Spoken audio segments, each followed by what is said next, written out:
Right. So I'm talking today about translation and media in general, but particularly with respect to a problem of distrust, which has become key. It's one of the main lessons that we've learned about during the COVID pandemic. We've quickly found that it's not enough to say true things. We have to get them understood, and we have to get them trusted if the communication is going to change behavior. Now, what does that have to do with media? Well, first, let me introduce what I do.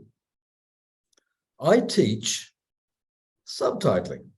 I love teaching subtitling.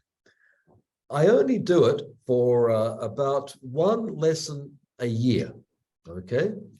But we have great fun, and the students then have to work on subtitling for a week. And why do we do that? Well, there you go. Number one is, hey, it's fun. You can pick it up very quickly. It's free. You can, first activity, your favorite song, and you can put subtitles onto it. Sorry, I have to admit everybody who's in the waiting room here. Okay. So that's number one, but there are other reasons. It's easy to learn. It looks complicated, sounds complicated from the outside, but look, the capacity to get a text and translate it there and see the timestamps, etc. down here. Really, you can pick that up in a 2-hour class. In 2 hours, you will be subtitling. So if you're doing a whole semester on subtitling, you're doing very advanced stuff. Now, I'm going to teach this class in, let me see, about 10 days' time. And I have a problem. I've been using this technology here, which is called AG Sub, and it's old. I use it because it's online and it works for Macs. No, it's not online, sorry. You can download, but it works for Macs and PCs. And one of the big problems with translation technologies, as you know, is that many of them only work for PCs and don't work for Macs. So that's been a big bugbear, for example, with Trados forever, with MemoQ. Very, very good systems. And so I've got to look for something that enables all the students to participate. It's been discontinued. It is no longer available. You can't pay for it because nobody's selling it, okay? So you have to really look around and find old websites where you can download for the Mac version or the PC version, all right? It's poor technology, okay? In Italian, there's all these theories of tecnologie povere. It's poor technology. It's cheap. It's easy to use, it's available, and groups of people can come around and use it quite quickly. I've been asking around. I've been asking experts who work in the field of media translation. I asked my former student, David Orrego Carmona, who's now at Warwick University, hey, David, what do you use? Yeah, teachers, we ask each other, what do you use? What do you? Lots of them are using this. Why? Because it's a simple introduction. And if you can use this one, then you can go on and use all the more sophisticated ones and learn it for yourself. So in my teaching, I start with poor technology, and it's a conscious choice.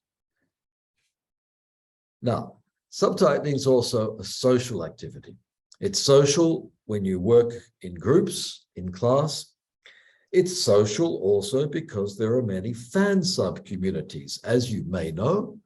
I don't know if that happens in your part of the world, but certainly in Spanish,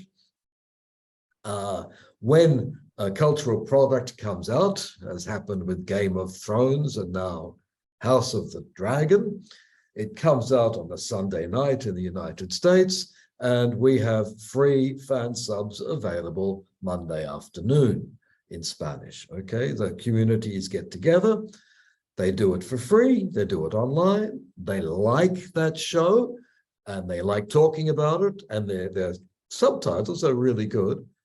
and it becomes a social activity for them, a fun activity, a way of using their languages to work with others to produce something that is useful for the show. So I'm sure you're aware of fan subbing.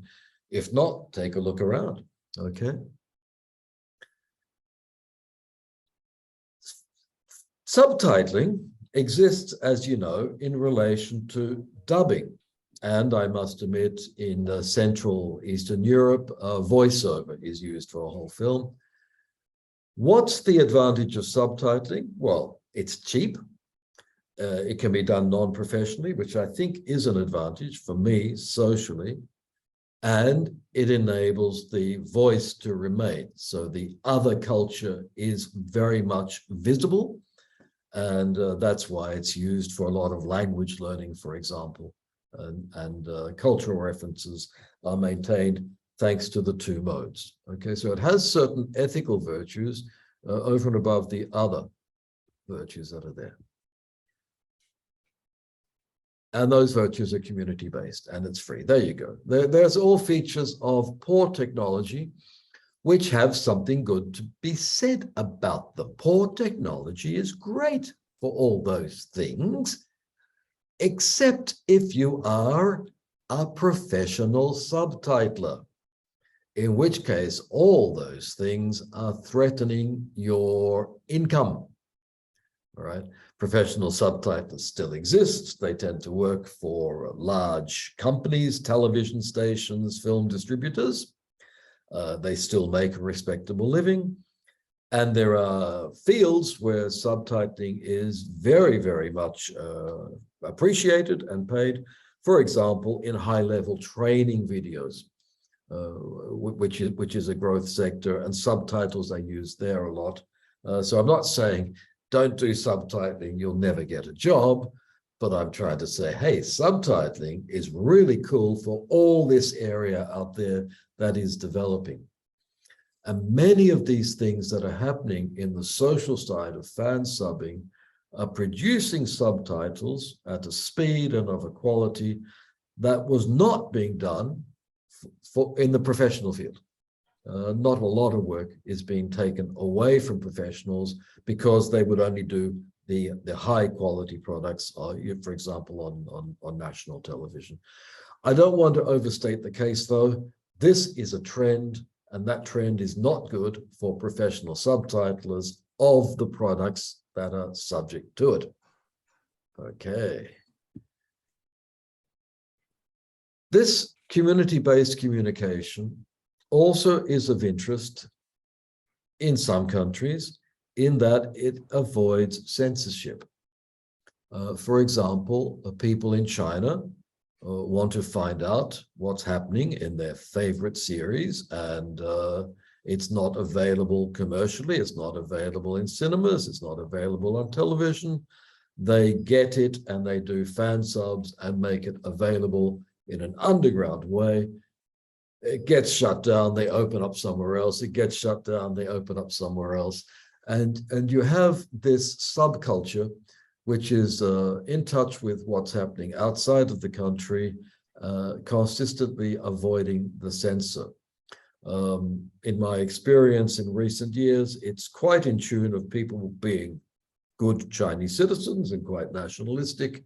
They just like to keep in touch with their favorite shows from outside. It also works for the exporting of Chinese products, which are also done by fan subs all over the world. Okay. But it does have this subversive potential. All right. Now, that's just an introduction to what I do in technology, okay? And I'll come back to that thing about poor technology. I want to just mark that place there. And I'll switch over to trust, issues of trust. Now, this report we did in January this year. It's a big interview study with users of translation and members of cultural communities and translators in Melbourne. Okay, particularly looking at COVID pandemic information, particularly vaccination information. I should note that Melbourne has about 263 languages spoken at home. So it's a very, very multilingual city. English is the common language, but not everybody understands English. The non-English languages in order of numbers of speakers are Chinese, Cantonese, then Arabic. Okay, Arabic is the third language of Australia. Now, we were particularly interested when we did that in how people received information. Where did they get the information from? How did they feel about it? What did they understand? And what did they trust? And I'll just talk about what people trust then. This is from a previous study. It's done in Australia. It says all Australia. It's not where you are, but think about where you are and think about your generations and think about what you trust, because you've just been through a pandemic as well. And you individually, each of you, had to get information and probably decide what you're going to do with that information. Now, where did it come from? Who do you trust?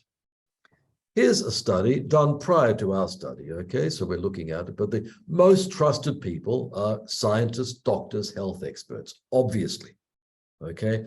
Or health organizations. Then come governments. Local news is in the middle. People, local news on the television, not really. People I know, but that's in the middle too. That's strange. And as we go down to the least trustworthy, politicians, which is weird. They trust the government, but don't trust the politicians. But the politicians become the government. All right, okay. And at the very bottom, you've got social media, okay? And social media is indeed where most of the conspiracy theories were circulating at the time. So this is a very interesting division. And you can see that implicitly, media are involved here, but only indirectly. For example, scientists and health experts publish academic papers. All right. Governments do press conferences, and then it goes into the local news. And by the time you get down here to social media, it gets all its information from up the top here. So it's very interesting that trust seems to be at the source of the information and decreases as there's more and more mediation. Okay, more translation, if you like. Scientists put out information, that's translated by governments, that's translated by the news services, and that's translated by the social media and word of mouth, etc. at the bottom.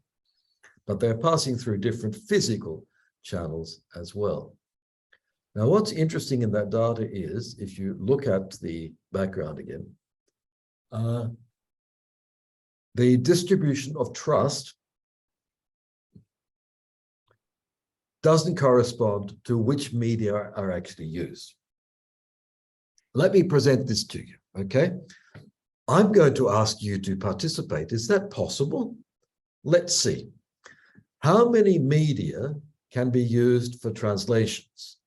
So I'll give you one, the printed page. I'll give you two, a web page or website. Can you give me any more? Do we have a microphone that people can use, or can you shout out and somebody can tell me? Is that going to happen? We do have a microphone. Or, yeah, microphone, or somebody could write it in the chat that I've got in front of me too. Okay, we'll write it down. So do you think there are other ways to publish through, like what are the different media outlets that we can use to publish translations? That's it. So they say social media. Yeah, Yes. we got that. Social media, right? Podcast. Podcast. Oh, very good. Podcasts. Excellent. We also said like dubbing and subtitles. That's Dubbing what you and started. subtitling. Like, Yeah, with. I'll give you 4. Yeah. What about traditional ones, radio? The radio. Radio, very good. People forget about radio, but that was really important in Melbourne. Radio, 5. 6. TV. Ah, yes, TV news, for example. Yeah, that's yes. Oh, Documentaries, yeah. documentaries, they tend to take a long time. Yeah, we had to get the information out the same day, all right, on a new variant of COVID or a new lockdown regulation. So press releases and media offices. Lovely press conferences, press releases. Yeah. The newspapers. Newspapers. Okay, we're getting up to 10. Good work. Good work. Well done. There are many media there. That's what I want to emphasize. Here's what we looked at actually. Press conferences with sign language, for example, a very important part of communication and the media we didn't think about. We had housing blocks, towers, okay, which were the object of the first lockdown. And the information people got was over loudspeakers in different languages, particularly Arabic, by the way. And the person we interviewed said, yes, there was some information on the loudspeaker, but it was so garbled, nobody understood it. Well, it's still there. Somebody tried. Okay. Interpreting, traditional modes, dubbing you mentioned, subtitling you mentioned. Voiceover is the one where it's just one voice for the whole video. Telephone calls were actually really important for older people, because I must admit at the beginning of our problems in Melbourne, the first outbreaks with tragic consequences were in aged care homes with older people who didn't really know what was going on. They didn't really understand the information, but they did trust a phone call from a doctor or a nurse, for example. Many of them received personal printed letters because information is trustworthy for older people if it's on a piece of paper. If it's not on a piece of paper, it's not trustworthy, okay? Posters were produced and put around in key places. Telling again, and this is what I'm getting at later on, re-narration. People who get the information and turn around and say it in their own words. Sometimes it's called translanguaging, but that term has lots of meanings. I'm just calling it re-narration, all right? And this will become very important later on. Newscasts do re-narration. They get information from the press conference or from the news service, and then they rewrite it to tell it for their particular audience. That would be re-narration again. Re-narration can happen in personal videos as well, posted on social media or podcasts. These are all re-narration, again, with subtitles or without. Then there are all the various social media posts, social media videos. We have in certain communities a lot of use of comments on video material and time comments on the actual as the video material is going along. Okay, so you get whole dialogues happening on social media around the video material. And that's very interesting as a reception process. Kids have to know what's going on. They get cartoons, animated cartoons, and there were comics to explain it to kids what's going on. So they have their preferred media as well. And there are more, but I think that's, you see what I'm getting at. If you look at all the media that are around, very quickly you start to see that some are going to be important for some kinds of messages, and particularly for some kinds of people. And if you don't use the media that the people, oops, I can enable that. If you don't use the media that the people, where the people can find it, they just won't find the information. So the most common complaint that we had for many communities particularly from the Middle East or West Asia, as people from Iran call themselves these days, they didn't know where to find the information. They said, oh, I understand it perfectly, but I don't know where to find it, because going to a website is not something that they would do habitually. Now, just looking at that, which ones are the most trusted? So you tell me, of all of these, which would you personally trust the most? All answers are correct. Nobody can be wrong. Which would you trust? Tell me.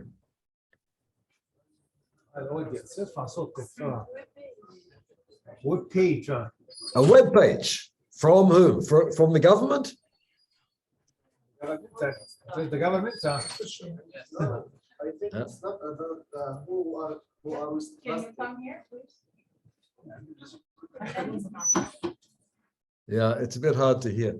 All the Chinese community in Melbourne, which is a very big community, almost all, said, yes, we trust government web pages because it's the government. China's government has the highest trust rating in the world. And people, Australians don't really trust the government very much, but the Australian Chinese, yeah, they do. It's a very cultural thing.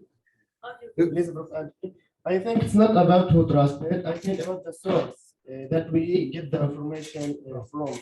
So, I think it's not about what the media that we use. I think about the source. So but do you know the source? I mean, some TV channels today are not trusted, or some other TV channels that we can trust, because there is some yellow sources that just lie or just use the way to get some personal gains. That's what I think. But in Australia, they're all after personal gain. It's a business. That's what life is. And that's what I think. It's not about the source, not about how the media or the way that we use it. Okay, I take your point, and I think it is If I may make a point. very valid. Can you hear me well, Professor? I can. So this is Noor. We've been talking for like the past couple of weeks, and it's a real honor to have you.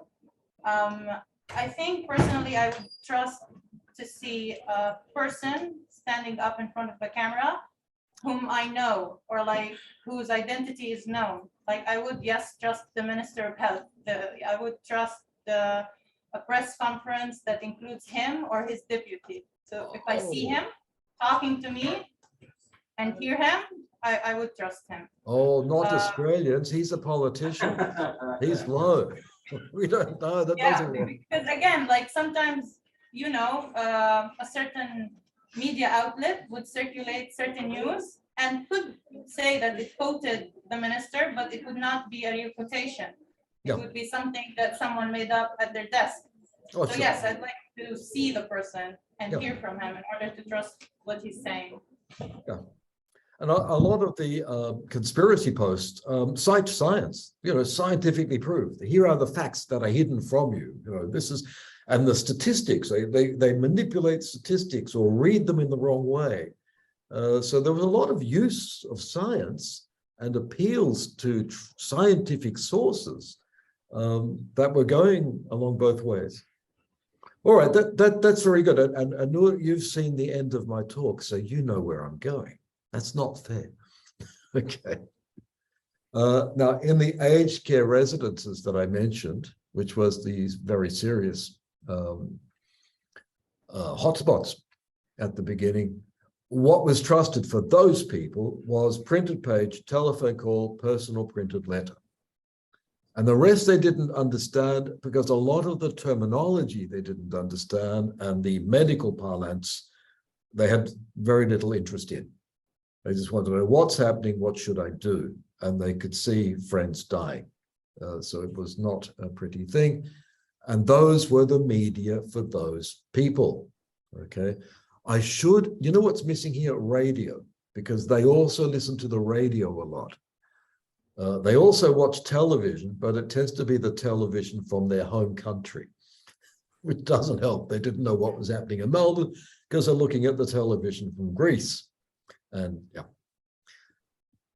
Now, we knew through a study that's happened later that the people who trust the media the least and trusted were most susceptible to conspiracy theories about COVID happened to be young men aged 18 to 28. So that's probably a lot of the men I'm speaking to there today, okay? You were the people who would get the counter narratives and tend to circulate them, not entirely, okay? It can, we let women do this as well.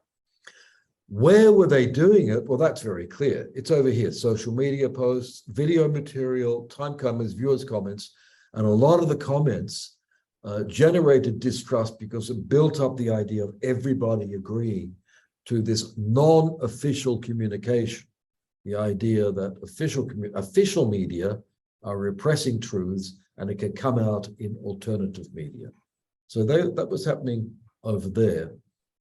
And we had running battles every Friday after prayers in certain parts of Melbourne. You know, it was really full on hot.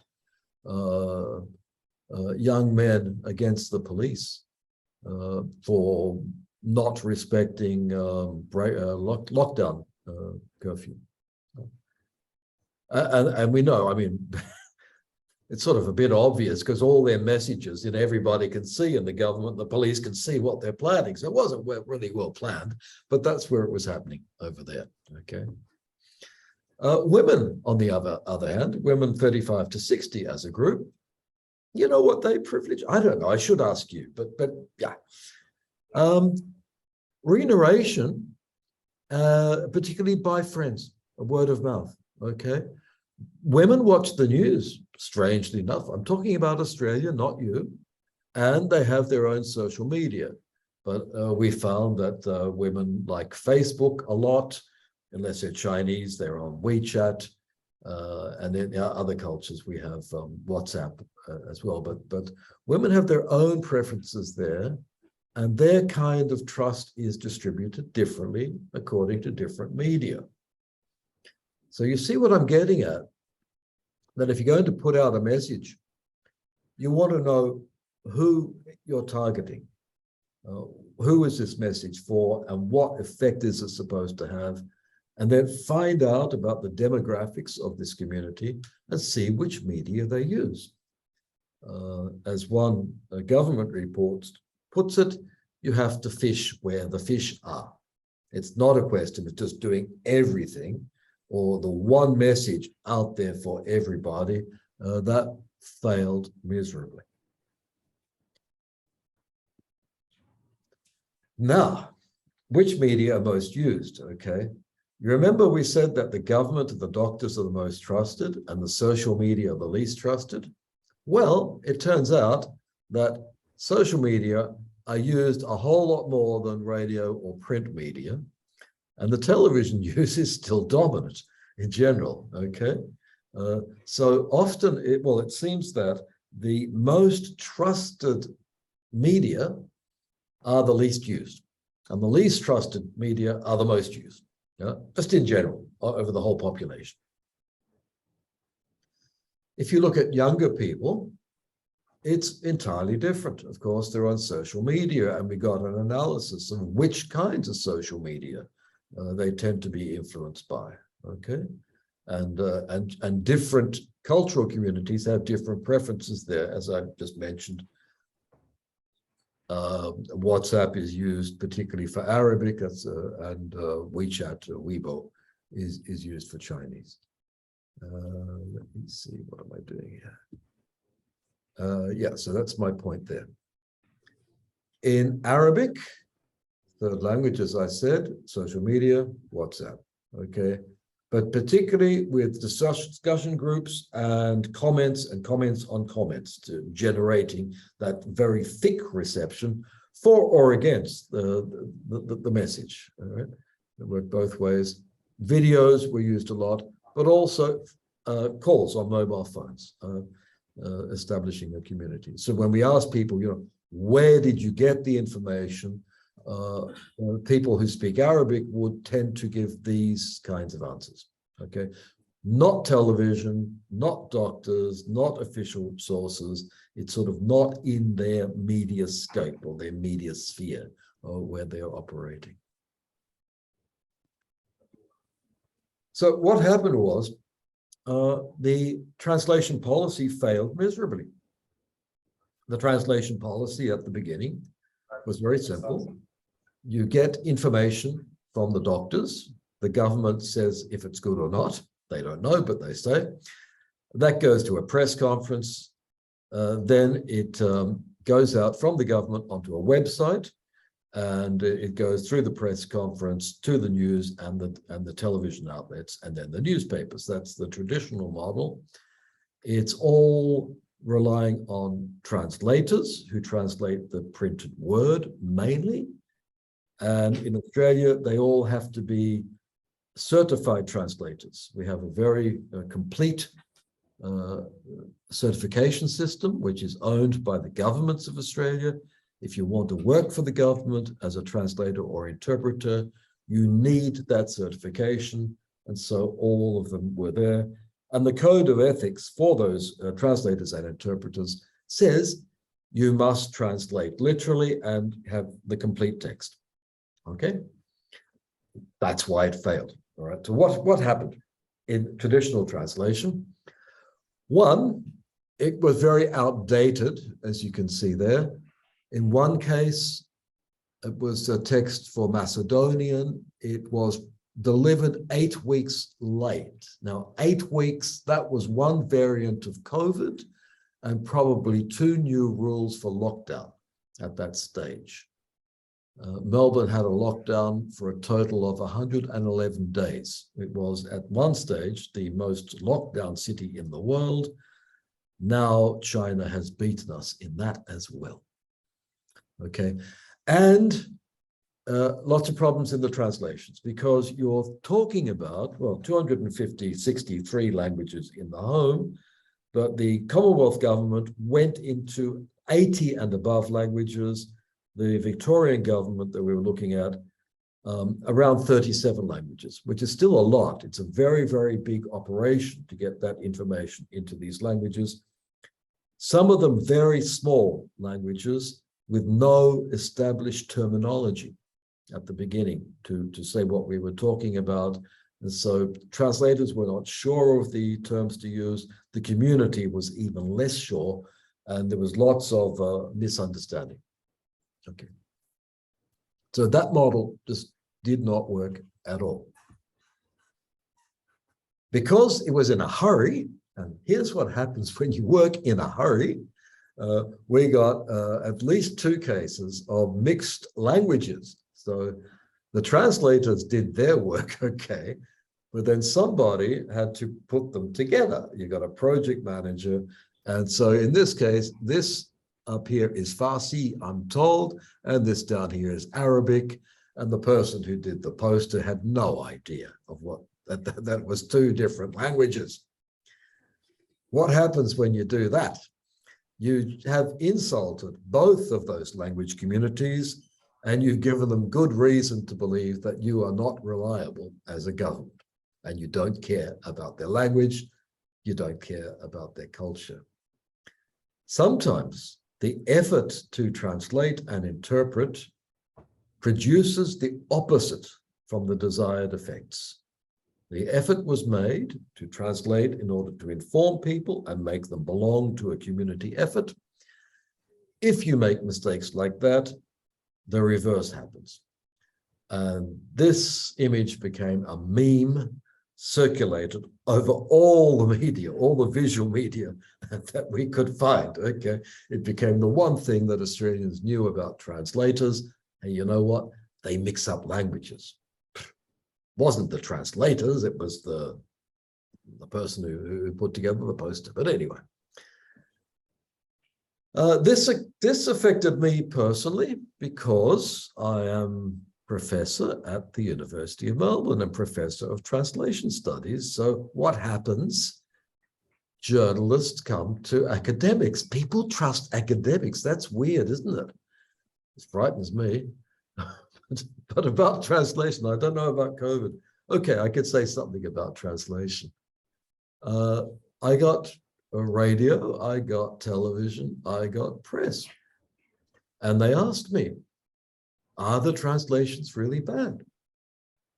And I had an idea because in my translation classes, we had taken texts and I got the students to translate them. And in one class, I have 7 languages. We enjoy playing with all the languages. And we found that there were mistakes and there were problems in terminology that people had not settled on. I knew that, but I had an ethical dilemma. If I tell the press that the translations have mistakes in them, that will decrease the trust in translators and spread the conspiracy theories and decrease the level of conformity with COVID measures, with which I personally agreed, I must admit. Well, so if I say translations are bad, on the other hand, I am a translator and I'm part of the community of translators, and I feel an ethical obligation to support my home team or be a member of the tribe and say, no, no, no, no, the general quality is very good, is very high. So think about that problem. How would you solve that? Do you defend your profession or do you criticize it in the hope that the criticism will do something else? I was grappling with that ethical problem, but you know, journalists, they solve ethical problems for you because they just pick out the little bits they wanted. As you can see here, it was a mess, Pim said. So anything I said that was positive about translators, and I did say many positive things, the journalist was not really interested. Journalism exists. What did you say? For personal gain? I don't know, but every journalist has a story to write, and they write the story as they see fit.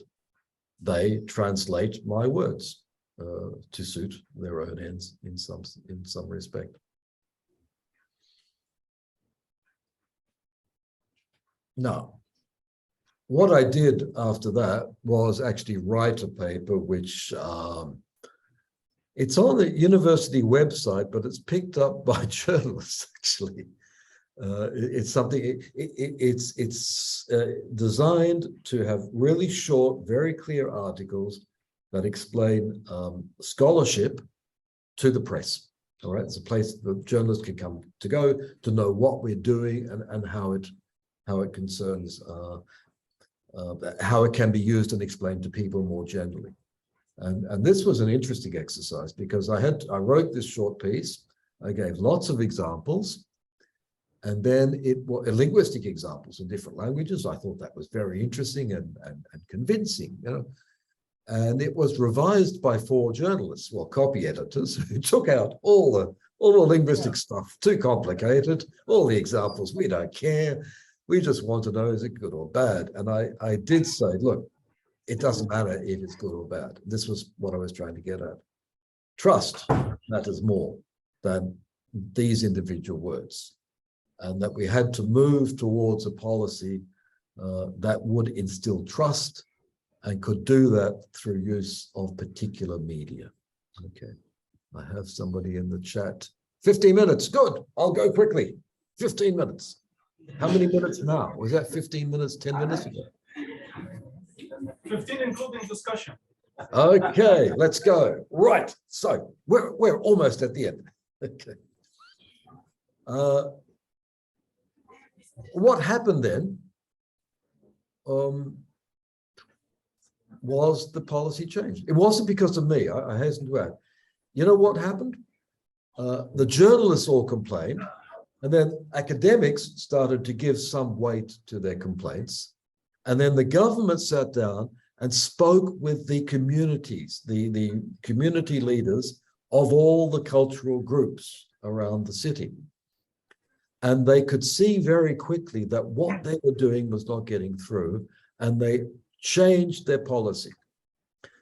This is an example here of a letter sent to an Arabic-speaking family in English. And people said, oh, they're Arabic-speaking. They didn't understand. Highly educated, they understood that letter perfectly well. And it just says here that your family has met the criteria to end isolation. And it doesn't matter that, technically speaking, 2 members of the family were in isolation and the other 3 were in quarantine. So the people in quarantine shouldn't have gone out. And this set off an outbreak that went right through the Islamic school. It was not the problem of the people who received it. It was stupid people who had written this letter badly, not knowing how to explain their own terminology. So on the basis of examples like that, one kind of medium, official letter, wrong or inviting misunderstanding, they moved to face-to-face communication. Instead of sending a letter to people, people would come around and talk with them and explain it and make sure they know exactly what's happening. As you can see there, a team of 1,000 community engagement personnel. That started to give good results. People understood what they had to do and when they could go out and when they couldn't. And we started to get somewhere. Now, that was BC policy. BC is before COVID. After COVID, what happened? Nothing was done away with. All those other things happened. All those media happened as well. But we got the community associations to do their own translations, no matter whether they were certified or not. So we forgot about this, only certified translators. You know what? If you want to do it, you can do it. What language do we go into? You decide which language your community needs. We moved to video and re-narration, and on the videos, we had the subtitles. This is where it comes back to poor technology. And the government limited its role. Instead of just paying the translators and interpreters over here, it had open calls. It gave subsidies to any initiatives which were designed to communicate this information to specific communities. Entire turnaround. So I was wrong. The first one was 140 million, the next one 160. Okay, so serious money was given to communities to do things, whatever they wanted to do. It was up to them to decide how to do it. I was entirely wrong. Remember my dilemma? Do I support the tribe or do I criticize? The journalists were all criticizing. They'd all decided. But do you know who brought about the change? Was it me, the academic, writing my little piece about trust? Well, perhaps a little bit. Yeah. No, it was all the journalists repeating that meme and staking the case. That had an effect on the government, and the government changed its policy. And I think the change will be permanent. When we get a map of Melbourne, we could see which areas had the least vaccination. BC. Okay, well, not BC, but at the beginning of the year. And we know where that happened. Change the policy, get the imams on board, get them talking about it at mosque. The whole community attitude changed, and you could see it in the vaccination rates. The ones that were the lowest became some of the highest. I'm closing now, okay? This is an example which may or may not work. This is done at the Royal Melbourne Hospital. It's a doctor talking about her own experience. I hope this works. Let's see if it does. नमस्ते, मेरा नाम नवदीप कौर है और मैं यहाँ पे royal Melbourne hospital के एक कैंसर वार्ड में एक रजिस्टर्ड नर्स की तरह काम करती हूँ। मैं आपके साथ आज कोविड-19 के बारे में बात करना चाहती हूँ। आज हमारी स्टेट विक्टोरिया में 12,000 से ज्यादा एक्टिव केस हैं। कोविड-19 एक बहुत ही खतरनाक बीमारी है। कोविड-19 से बचने का एक ही तरीका है और वो है कोविड-19 की वैक्सीनेशन करवाना। मैंने मार्च अप्रैल में अपने रॉयल मेलबर्न हॉस्पिटल में दोनों वैक्सीन लगवाए थे। So आपके लिए भी बहुत जरूरी है कि आप भी COVID-19 की वैक्सीनेशन करवाएं.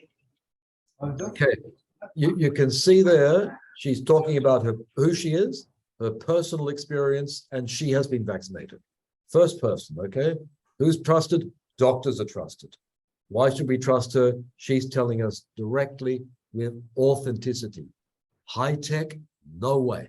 Just a camera and a person talking and subtitles. Could you hear that well enough? Yes. Okay, Yes. we'll try the next one. All right, let's go. السلام عليكم. اسمي علي الجبوري، اختصاصي الطوارئ في مستشفى رويال ملبورن. حبيت اتكلم عن مرض جائحة كورونا او الكوفيد 19. المرض خطير وينتشر بسرعة سريعة جدا. ما في احد من عندنا مستثنى من المرض، كنا معرضين للإصابة. الشيء اللي انصح به اخواني واخواتي من اعضاء الجالية العربية هو انه تسارع للفحص عند شعورك بالاعراض. الاعراض قد تكون شيء بسيط مثل اعراض الانفلونزا العاديه، او قد تكون مثلا فقدان حاسه التذوق او فقدان حاسه الشم، وقد تكون الاعراض خطيره جدا تاثر على حياتك. لذلك انصحكم بمسارعه باجراء الفحص لحمايه نفسك ولحمايه عائلتك ولحمايه المجتمع. ما في علاج لمرض الكورونا او الكوفيد. Okay, you got the idea. I hope it's all up there if you want to see lots and lots of languages that they did. What can you tell about it? It's somebody speaking, somebody holding a mobile phone, because that's the format. It's moving. You can hear the traffic in the background. It is rigorously non-professional. And all those features make it authentic and trustworthy. Okay. And oh, sorry. Oh, sorry. No, I didn't want to do that to you then. السلام عليكم. No, I want to go to the next one. There we go. The change in policy. The change in policy meant that those particular videos, really rough, very simple, had the most effect. And they won a prize just this week, actually, for the best healthcare communication, which is wonderful for a very simple solution. Poor technology works. Trusted. Authenticity. They had personal experience, and they were recounting that with their own personal words. And that really was the way to bring about behavior change. The aesthetic here is one of authenticity. And the cool videos, the more professionally produced it was, the more it could be manipulated by the government and the powers that were not trusted. I hasten to add, if you look at them, they're all following a script. They've got to mention this and this and this. They have 5 talking points. That's what they're translating. Here's your message, 5 points. Now tell it as you like, okay? Following a script. Why are there subtitles? Can anybody tell me? That's my question for you, since we talked about subtitles at the beginning. Why do these particular videos need subtitles, do you think? But I'm very happy to answer any other questions you might have.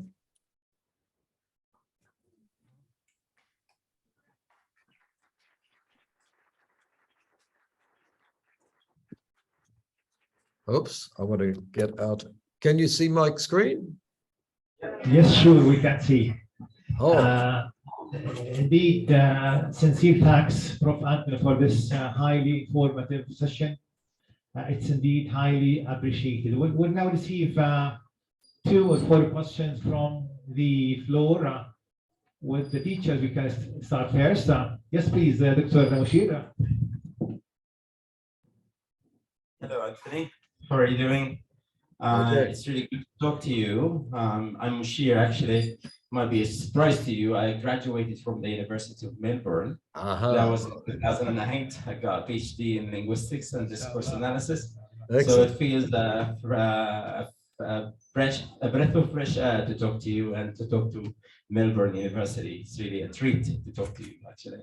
And please say hi to Leslie, Costin, Oh, yes, my boss. and all the He's my guys there, boss. Ruth Singer, and all the guests there. So thanks a lot for talking to us here in Gaza. You touched on a number of important issues in relation to translation and media. and you were focused quite much on audience reception, how people perceive translation and translators. My issue is on the other side about the translators' work itself and issues of subjectivity, translators' mediation, translator as a mediator, and the quality of the translation itself. And I was wondering, what sort of methodological and theoretical, let's say, safeguards in order to ensure that the translation is quite accurate, appropriate, and authentic in that sense. And the second related question is, what sort of would an ethnographic, for example, methodologies, methods would supplement the work of the translators or the quality of the translators, so that the audience would perceive these translations as authentic and trustworthy. Thank you. They're two very good questions. I'll go quickly. Are we short of time or not? Okay. Take your time. All my research at the moment and all my PhD students are working on reception of translations, because it's the part that we don't know anything about.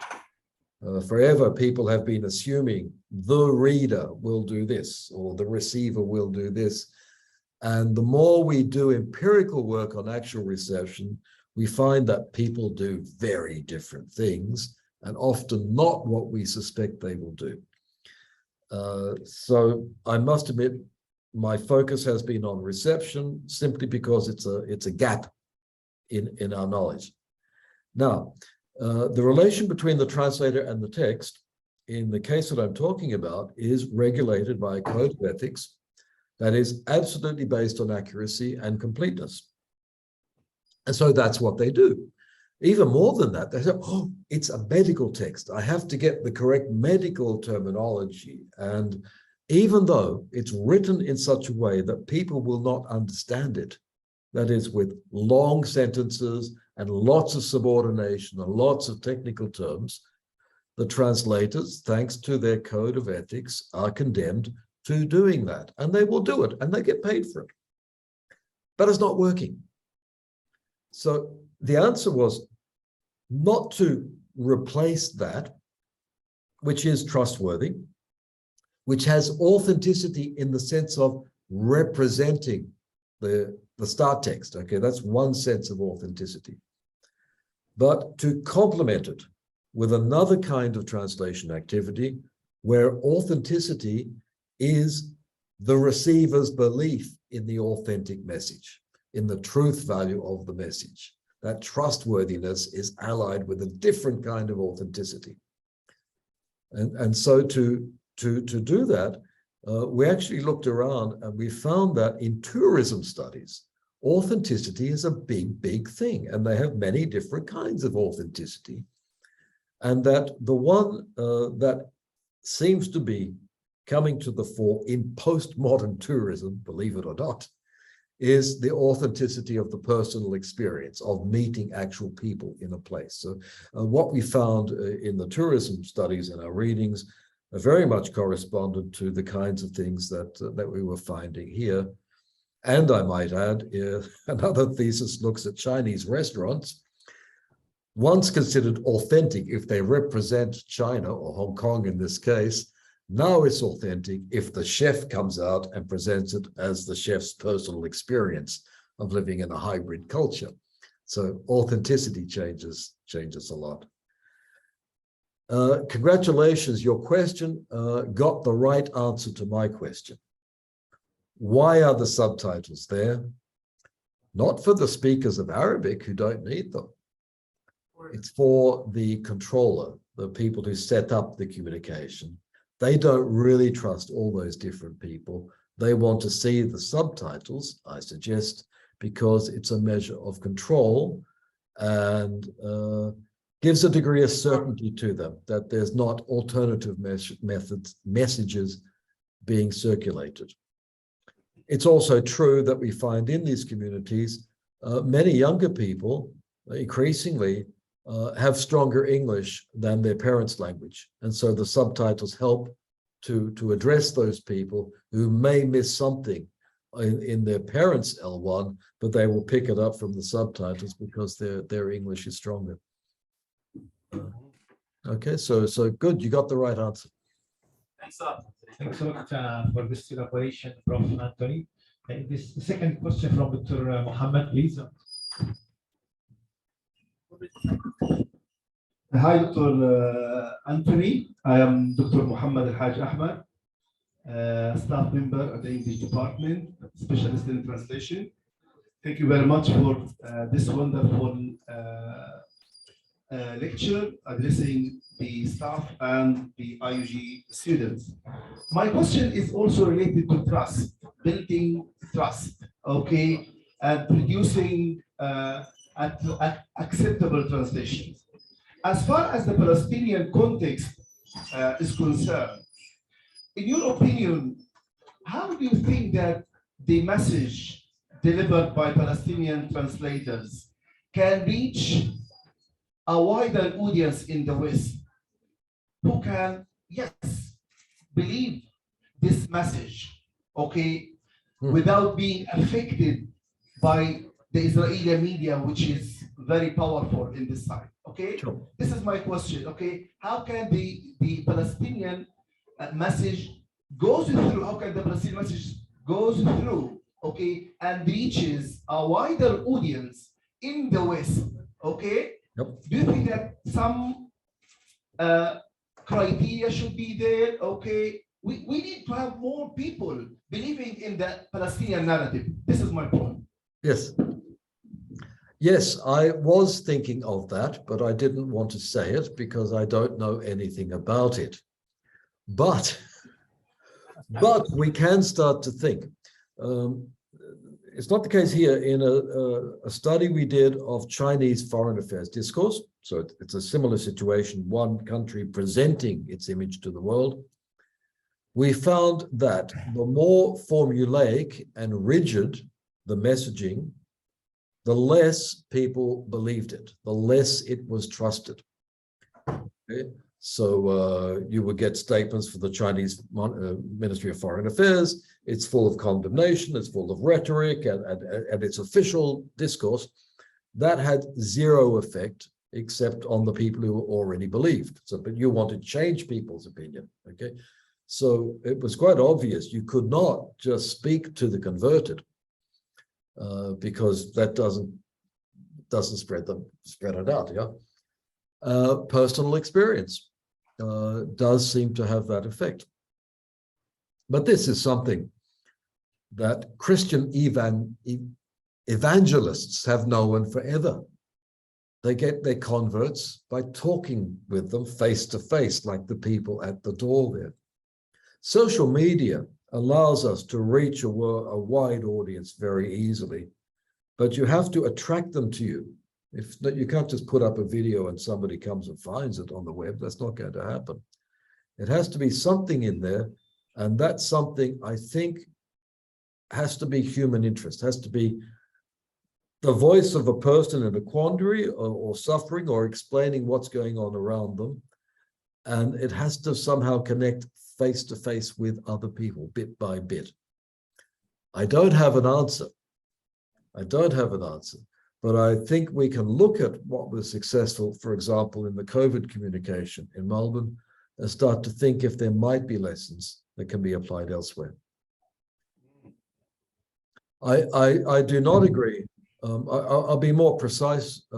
My politics are such that I do believe in conversion through cooperation.